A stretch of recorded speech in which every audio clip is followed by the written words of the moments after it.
Imagine waking up in a prison cell every day knowing you're innocent. No one believes you. Not the police, not the jury, not even your own lawyer.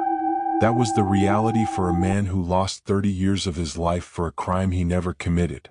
This is the story of Anthony Wright and how the justice system failed him in every possible way. In 1991, a woman named Louise Talley was found brutally assaulted and murdered in her Philadelphia home. The community was in shock and desperate for someone to blame. Within days, police had a suspect, a 20-year-old black man named Anthony Wright. He had no history of violence. He didn't know the victim. But what Anthony did have was a police record for petty theft and the wrong skin color at the wrong time. Police claimed Anthony confessed to the murder after a long interrogation. But there was a problem: no recording, no lawyer. Just a typed document allegedly signed under pressure. Then came the evidence. The clothes worn by the killer were found in Anthony's home. Case closed, right? Wrong. Anthony insisted those clothes weren't his. He begged for DNA testing. He pleaded with the court, but nobody listened.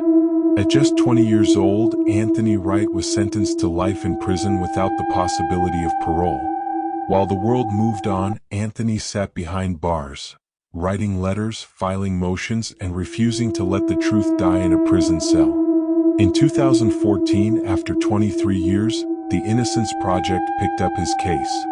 Finally, DNA testing was allowed on the clothes and evidence. The results?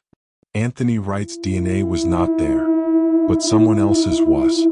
Ronnie Bird, a man with a history of violence and a known associate of the victim, was identified as the real killer. The court was forced to act. In 2016, Anthony was retried. The jury took less than an hour to reach a verdict: not guilty on all counts. After 25 years and 7 months in prison, Anthony Wright was finally free.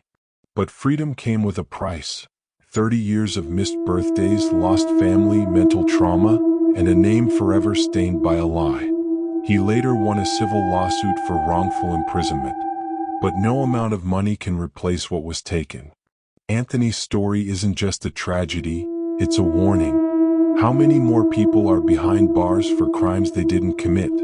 How many voices are being ignored simply because they're poor or black or alone? Justice isn't blind. Sometimes it just refuses to see. If this story moved you, do one small thing today: help this video reach more people. Share it, subscribe, talk about it, and remember, truth still matters.